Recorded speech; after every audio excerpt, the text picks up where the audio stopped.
আসসালামু আলাইকুম। ক্রিয়েটিভ কিচেনের পক্ষ থেকে সবাইকে স্বাগত।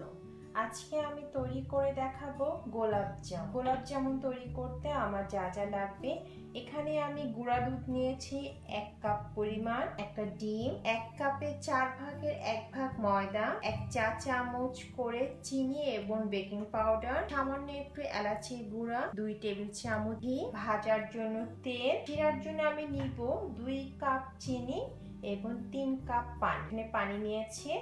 তো প্রথমে আমাকে যে কাজটি করতে হবে, শুকনো উপকরণগুলো মিক্স করে নিতে হবে। বেকিং পাউডার, চিনি, ময়দা, সামান্য একটু এলাচি গুঁড়া নিব আমি,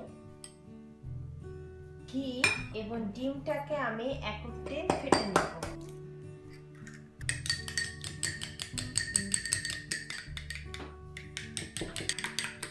শুকনো যে উপকরণগুলো আছে সেগুলো ভালোভাবে মিক্সড করে তার সাথে ঘি এবং যে ডিমের মিশ্রণটি করেছি সেটা আমি দিয়ে দিব। ভালোভাবে মিক্সড করতে হবে।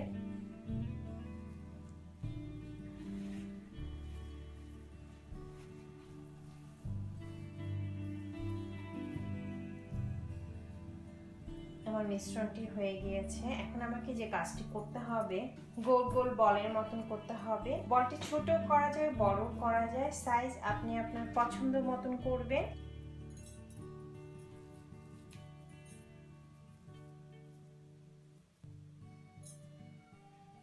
গোলটা একটু ধৈর্য নিয়ে করতে হয়, তবে খুব সুন্দর করে গোল করলে আপনার মিষ্টি দেখতেও সুন্দর হবে, আবার ভেঙে যাওয়ার যে সম্ভাবনা সেটা থাকে না।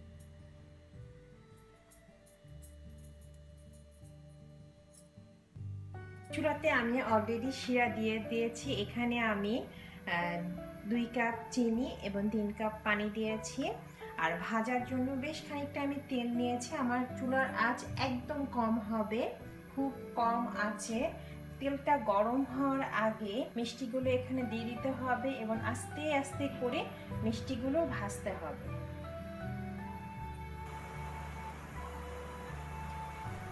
আমার শিরা হয়ে গিয়েছে, এখন আমি চুলাটা অফ করে দিব। যখন আমার মিষ্টিটা হয়ে যাবে ভাজা, তখন আমি আবার চুলাটা অন করে দিব।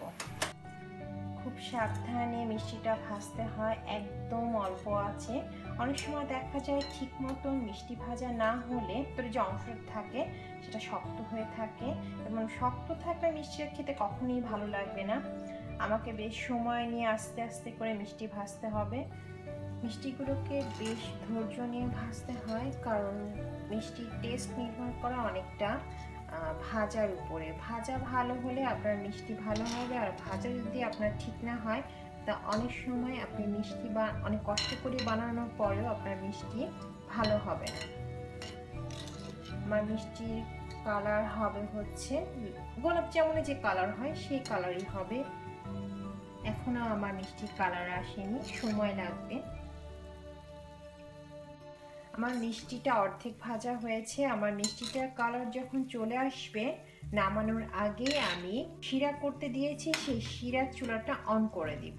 আমি খুব বেশি ডার্ক করে ভাজবো না, মিষ্টি সবসময় উল্টে দিতে হয়, তা না হলে পুড়ে যাওয়ার সম্ভাবনা থাকে। এক সাইড পুড়ে যাবে, আরেক সাইড সাদা থাকবে, দেখতে খুব একটা ভালো লাগবে না।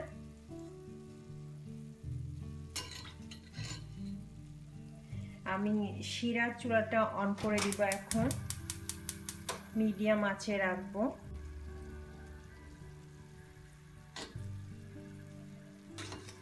আমার গোলাপ জামুনের কালার মোটামুটি চলে এসেছে। কিছুক্ষণের মধ্যে আমি নামিয়ে ফেলবো, কারণ এর বেশি কালার হলে ওটা আসলে গোলাপ জামুনের কালার হয় না, খুব বেশি ডার্ক হয় না গোলাপ জামুনের কালারটা।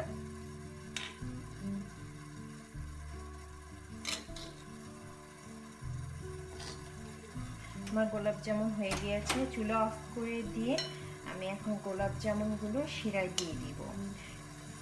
শিরাতে আমার গোলাপ জামুন আমি 10 মিনিট জাল দিব। এভাবে আমি 10 মিনিট জাল দিব, ঢেকে দিব। 10 মিনিট পর আমি চুলা অফ করে দিয়ে ঢাকনা খুলে এভাবে রেখে দিব। আমার 10 মিনিট হয়ে গিয়েছে, এখন আমি চুলা অফ করে দিয়েছি। এভাবে আমি ঠান্ডা হওয়া আগ পর্যন্ত এই পাত্রে রাখবো। ঠান্ডা হওয়ার পরে আমি পরিবেশনে পাত্রে ঢালব। আমরা ঠান্ডা হওয়া আগ পর্যন্ত অপেক্ষা করব। আমার গোলাপ যেমন ঠান্ডা হয়ে গিয়েছে, ঠান্ডা হয়ে যাওয়ার পর আমি পরিবেশনের পাত্র দিয়েছি, উপরে আমি একটু মাওয়া ছিটিয়ে নিয়েছি। তো সবাই ভালো থাকবেন, আল্লাহ হাফেজ।